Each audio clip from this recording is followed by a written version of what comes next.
What is up, everybody? Welcome back to another edition of the Sheehan Show here on Sherdog.com. My name is Sheehan, and I am back after the bell here at 166 to take you through the card. If you missed it, I know a lot of people did, obviously, and it was on during we call it the work of the week here in Ireland, and it would have been the same or even a little bit earlier than that in the States. So if you didn't catch it, I am here with a recap of the card, and it was a very, very interesting card, a very controversial card as well, and you know, I slated it as one's biggest card of the year.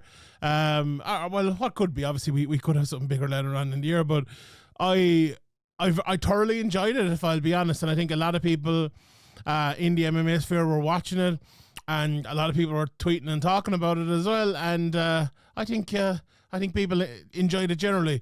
For me, myself, a card that starts at 12:30 during the day is a treat. So I very much enjoyed it. I need all cards to be on at 12:30 on a Friday. I had free weekends all over the place, so it'd be absolutely ideal for me. But all in all, the fights were, I think, in all three of the big title fights, obviously the main ones we're going to talk about here, but I will run you through the Muay Thai fights and the other things. All three of them, I think, were shocking in different ways. Controversial in different ways. Well, maybe two of them were controversial. The main event, not so much, but shocking in a few ways. But again, what do you want in your mixed martial arts cards? You want good production, something that looks like a big card. I think, they had that. I think you want good fights. I think they had that. And you want talking points. There's plenty of them. So let's get into it. Let's go fight by fight, because this is the start of one. If you started going in with the talking points, you might forget a few, and even then I'd probably forget a few anyway, because there was so much kind of coming out about this.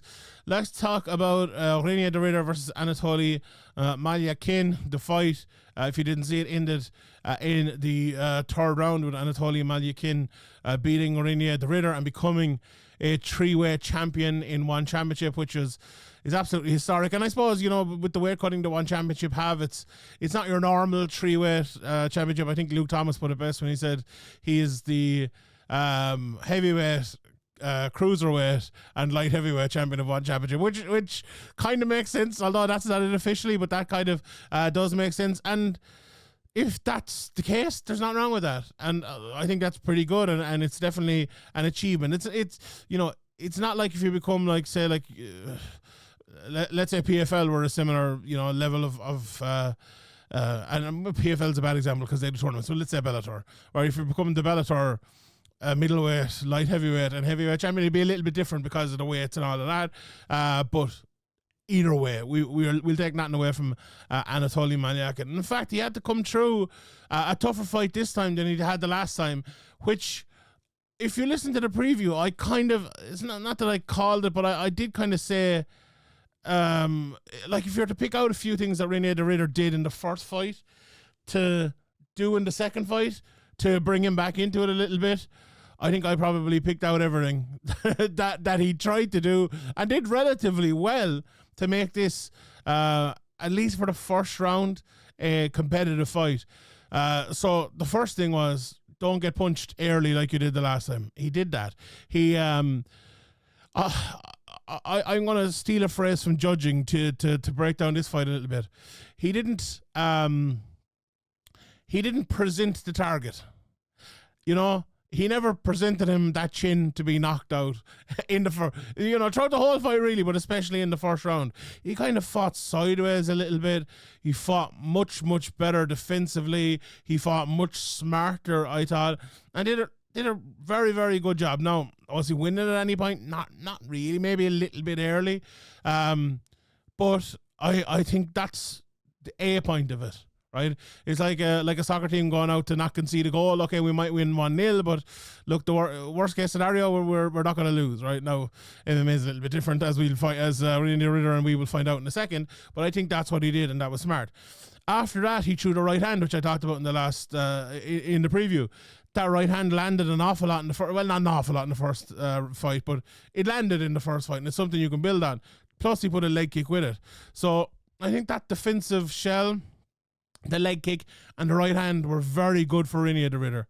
And I think he fought a good fight, but it was all in vain. Unfortunately for him, because Maykhin looked so good. And let's maybe get into the fight, and then I'll talk about the way Maykhin fought afterwards. So round one, as I said, the Ritter significantly more defensive. That leg kick and the backhand, kind of later in the round, he landed the backhand a little bit more, but Maykhin, even in the first round, was a little bit better, landing some shots, but he seemed to be frustrated. The second round I would describe as a slow death. Maykhin started to cut off the cage a little bit better. The Ritter's defensive stability started to wane. He started to land a little bit more, but still in all, the Ritter wasn't taking a whole lot because he wasn't kind of presenting him with that target. But because of that, Maykhin started to attack the body, and there was at one stage where he threw a shot up high.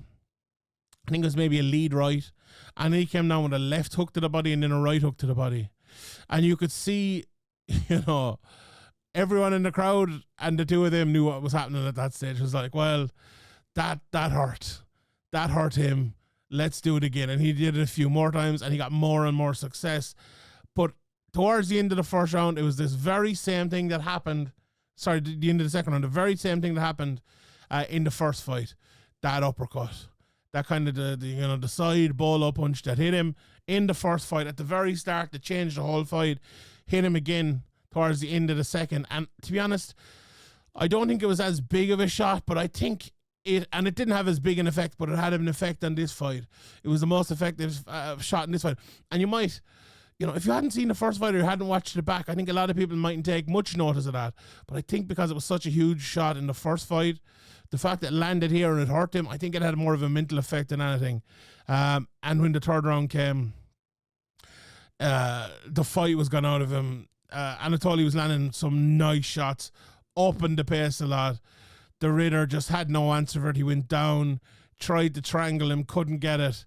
And, he cried uncle. The fight was on the ground. Maykhin stood up. Herb Dean said to the Ritter, get up. The Ritter didn't get up. He said, get up or I'm going to stop the fight. He didn't get up.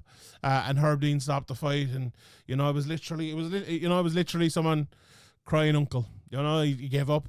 He wasn't stopped. He wasn't submitted. He wasn't knocked out. He gave up. And credit to Maykhin, he beat the fight out of him. He took the fight out of him. The Ritter had a game plan. He came out and he put the game plan. The game plan worked. Everything he wanted to do, it worked. And it just wasn't good enough. I think it was, I'll say 2 or 3 things here from Maykhin, right? I think it was a smart display more than anything else. And it was very calm, right? Now, what came after that, the third thing, was the power and was the aggressiveness and all of that. But if you didn't, some people there, right, would think, okay, I destroyed him in the first fight. You're coming out to the second fight, okay, he's changed things up. He's making it a little bit more difficult to me. Some people might panic there. Now, I'm going a little bit overboard. He was still kind of in control of it. I don't think there was much of a problem there for him. But still, some people might panic in that situation. Look at Yair Rodriguez and Brian Ortega the last day, for an example. But he did not. Took his time, was smart. A lot of people would keep attacking the head. A lot of people would keep missing. Didn't do that. Started to attack the body, smart. And then when he saw he was hurt, when he saw the opening, he went and he took it. And by the time the fight ended, he had hit him with so much, especially towards the start of that third round, which didn't go too long. That was that. So, I think it's a very interesting to see what they do next with Maykhin. There's some up and guys coming, obviously, in all divisions. I wonder will they try to sign someone. I wonder will they try to do a cross promotion fight or something like that, because I'd love to see PFL / Bellator versus one championship. I'd love to see Maykhin fight someone like Nimkov. I saw Luke Thomas calling for the Ngannou fight. That's a great fight too. I'd like to see that. It might take something like that, but this guy is without a shadow of a doubt one of the best heavyweights or light heavyweights in the world. I actually, do you know what? Let's call this fight a light heavyweight fight for the sake of argument. I actually thought he looked better here. Look at the physique on him. Look at the muscles on him coming into this. Looked absolutely fantastic. So a great performance for him. I think he can make that weight again. I think he could make it. Let's say if they were doing a cross promotion and they didn't have the one championship weight cutting, I think he could probably make it too. So absolutely fantastic win for him. And the Reinier, look, we'll see if Maykhin stays at the middleweight division there. I would say it's probably unlikely, maybe. So maybe the Reinier gets a shot at it again, or maybe has to have one shot to come back at it. But yeah, look, it's not the last we'll see of the Reinier. I think he'll probably still beat most guys in that promotion or that division, not named Anatoly Maykhin. So we'll see on that one. But for now, a 3-weight champion, absolutely historic. Held the 3 belts in the cage, and it was great to see. So fair play. Shout out Anatoly Maykhin. In the co-main event then, Tang against Thanh, a very controversial fight. I'll run through how the fight went. First of all, no action at the very start, multiple warnings, and 2 yellow cards were how the fight started. Now, you might say to yourself, you look at the first fight, and I went back and I talked you through it in the preview, and that was a similar enough fight in terms of kind of a lot of circling, maybe not a lot of shots at all, and there was no yellow cards in that, I believe, or not many warnings either. So it's weird the way these things kind of work out. But anyway, the difference here was that Thanh was now the one kind of fighting off the back foot, being defensive, and Tang was the one who was going forward, and it was the other way around in the first fight. Now Thanh kind of stopped going forward in the first fight because he didn't have much success. And Tang was able to control it from the outside and land that leg kick. But it was the opposite this time because Lee came out as a southpaw, fighting off of the back foot, trying to draw him on to land the counter. Tang got more aggressive after the yellow cards. But it was more movement than action, I would say, from him. The second round then, there was a big left hook from Tang, and that kind of changed things a little bit. He burst the nose of Thanh. There was a right hand in by Tang. It was very, very nice. And again, Lee fighting off of his back foot, very much the opposite of the first fight. Lee moved to orthodox for points during the fight, and I think that was his ploy. So what was the ploy in switching to southpaw? I think the ploy in switching to southpaw was to save the leg kick, which they talked about in commentary an awful lot. I think the second ploy in was, and that was maybe defensive ploy, a little bit like the Reinier. The offensive ploy was to switch back to orthodox and land his power shots there, or land the takedowns. None of that happened. But it did look like he was trying to set him up, and I give him credit for that, but it just did not work. And when that happened, it kind of went back to a staring match towards the end of the second round. Thanh landed a right hand, which was nice, and it bloodied the nose of Tang, but the body kick from Tang afterwards towards the end of that round was probably the best of it all. The third round then was an interesting one because it started with 3 Lee kicks, and I thought, okay, maybe he's kind of coming into it again, maybe he's going to go kick heavy here, but there was a lovely combination by Tang, which ended in a left hook. He landed a lovely leg kicked in, and when you saw that, like the left hook, which we talked about coming in, was the big shot that landed in the first fight. The leg kicks were I suppose the most common strike that landed in the first fight.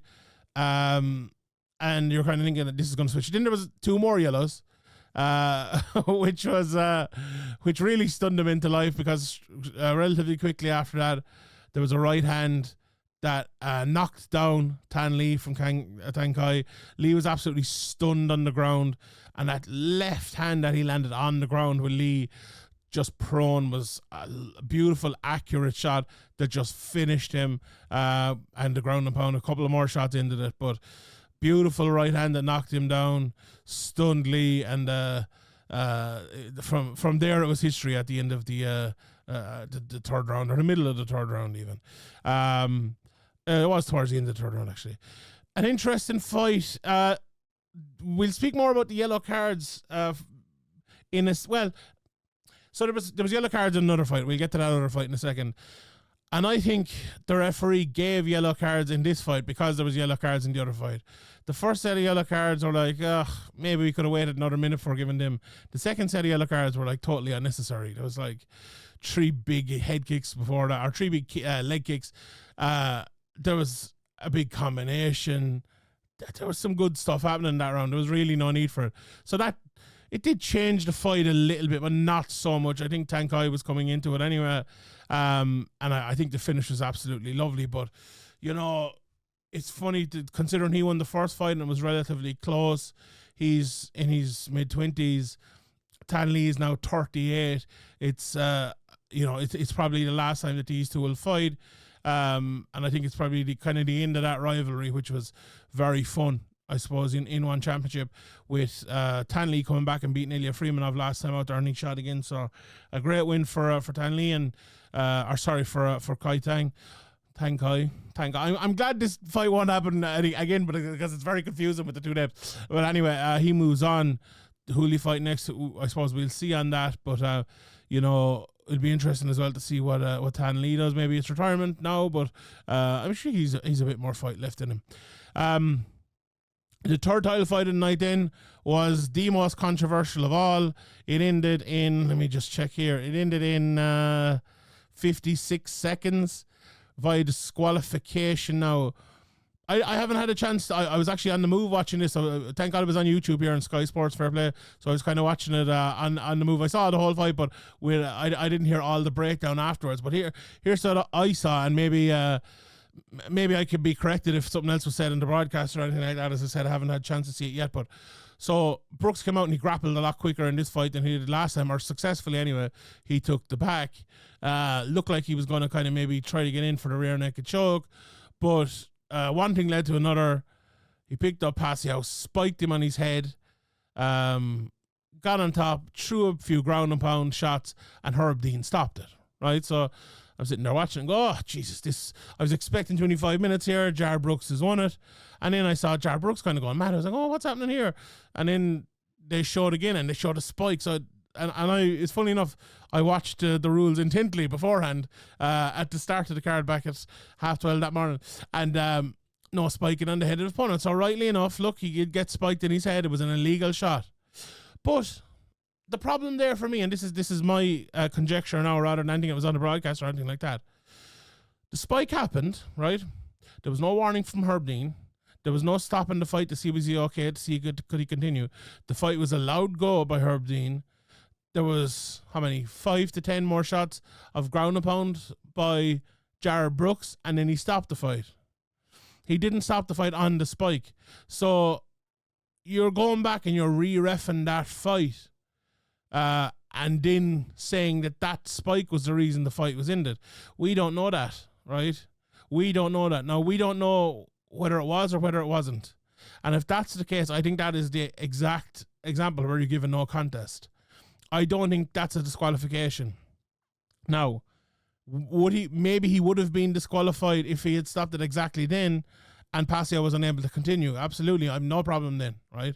In fact, I'd probably argue for that in most cases, if that's your rule set, right? And I've seen others as well with knees to the grounded opponent and things like that. I've no problem with that. But when you let the fight go, when there is another outcome to the fight, I don't think you should re-legislate that. I don't think you should re-ref that unless you are looking back and going, that's an honest mistake that the referee made.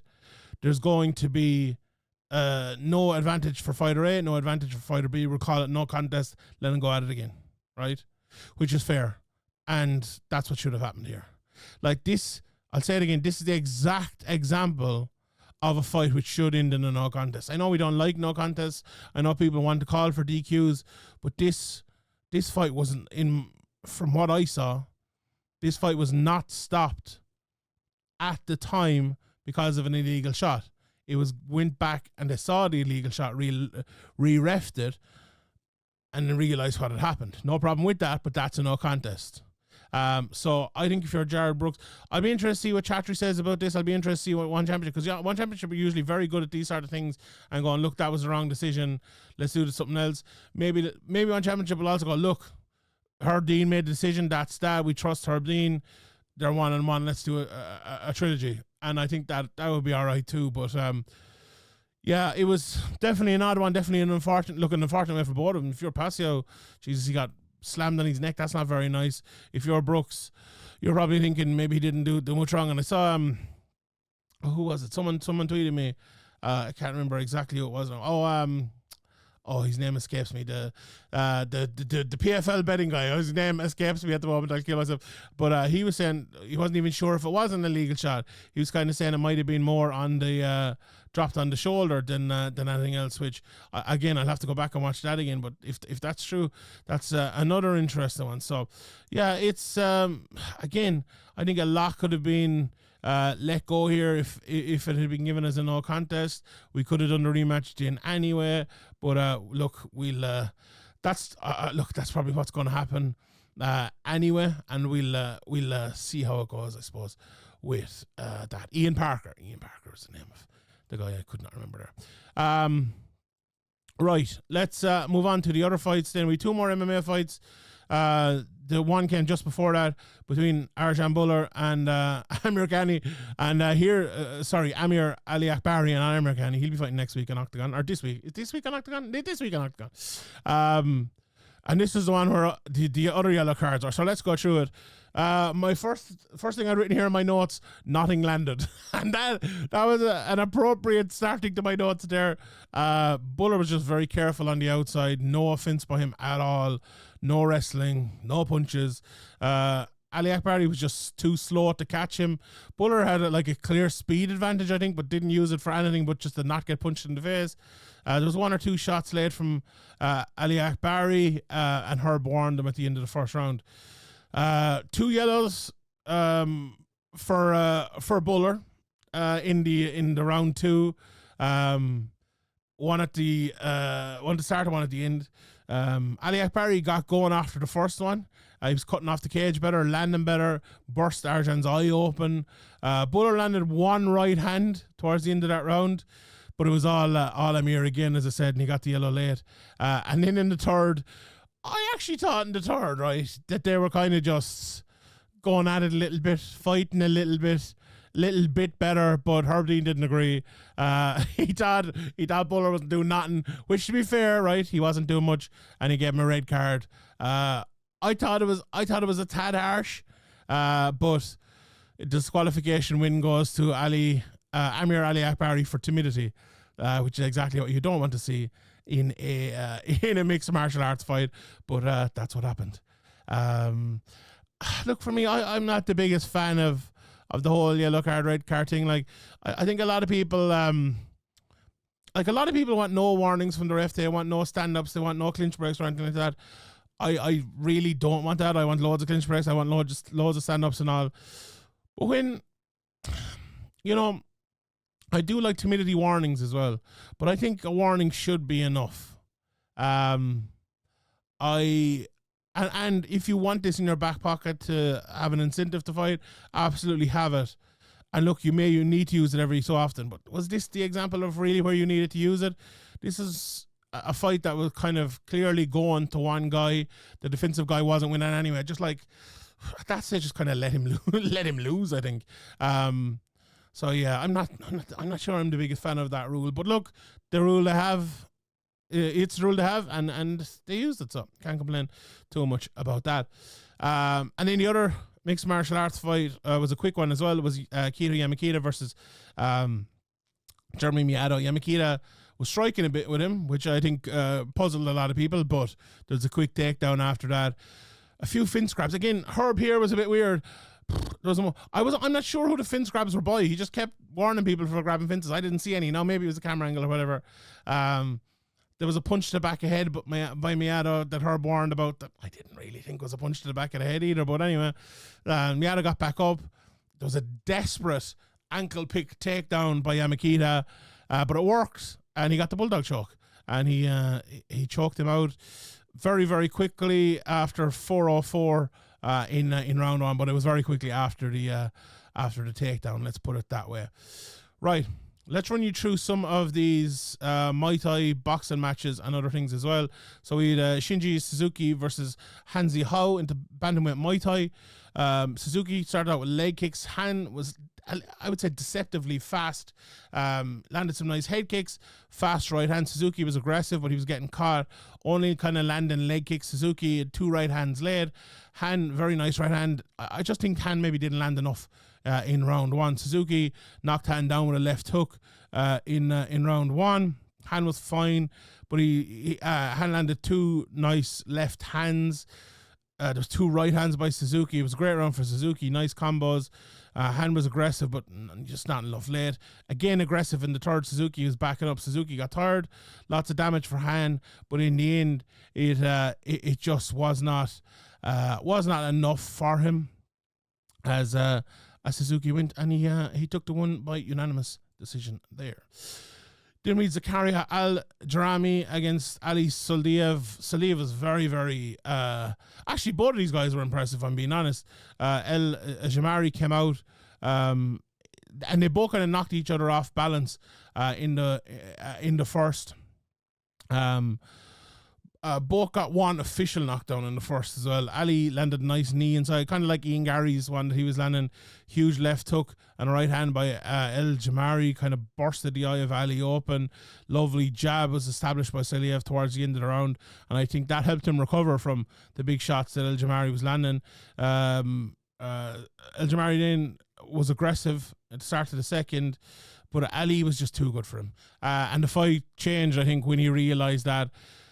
He ended it in the second, and it was a beautiful left to the head, shot to the body, and then a head KO. Absolutely beautiful. Dropped him and finished in the second round. So that was a very good win for him. Then we had Osama Al-Marawi against Kleber Souza in grappling. 50-50 position to start this. I don't have many notes on this, I'll be honest. Souza was on top. There was an armbar called. For Souza. Then he went for a reverse triangle, and then he got the armbar and he tapped it, and Kleber won. This armbar, it was one of those ones where, do you know, the armbar like goes, I have my arm straight out. The arm straight out like that. His arm was like the other way, and then it like clinked before he turned it around. It looked horrid. It looked absolutely horrid, but I don't think Kleber Souza was a favourite going into that. They were kind of playing up Al-Marawi all the time, but that's not how it worked, and he went in and he got the win. Then we had a bit of Muay Thai again. Zafir Sayak versus Kuzman. Kuzman was very kick heavy, very even first round, not much massively landed by the clean variety. Knocked down with the right hand for Kuzman in the second round. Sayak had a jab, but was getting cut more. Both were aggressive. Knee to the ground by Kuzman was a lovely shot, and he ended up getting the win via unanimous decision there in that Muay Thai bout. Then there was a boxing match between Mehdi Zaoud and Zahir Ul-Khatani. Zaoud was fighting very much hands low and aggressive. Al-Khatani, he was fighting with kind of a low head. He was attacking the body. Zaoud was winning, but Al-Khatani was catching him a little bit late. Second round, not much landing. Al-Khatani was the one pushing forward successfully now, unlike the first round. Zahoud got a knockdown, but he got it with like a Muay Thai plum. And they said it was a knockdown. The referee counted at the time, and then they went back and go, it wasn't a knockdown. It was a bit weird. Zahoud was landing loads late. The third round was all a bit meh. They were kind of falling into each other. I didn't really enjoy that one an awful lot, but Mehdi Zahoud got the win there in that one. And yeah, that was it from top to bottom on that card. All in all, a pretty enjoyable card, especially the mixed martial arts. I enjoyed it, and we you know, more cards like that is what we need from World Championship. I think they did absolutely great stuff. While I'm here also, I'm going to quickly look ahead to next week, because there is only one mixed martial arts fight, I believe, on next week's card. So I don't have, there'll be no point in me doing a full breakdown of it, but I'll do a quick look at it here. That one mixed martial arts fight is between Sheehan Razu and Chichiro Zawada, which is a pretty good high level fight between two people, I suppose, still on their way up. Sheehan has only 12 fights. Savada only 6 or 7 fights into her career. This will be her debut in one championship. I watched 1 or 2 of her fights. She'd one fight in Combaches where they put her in with Ana Palacios and she won. Now Ana Palacios 7-1-1.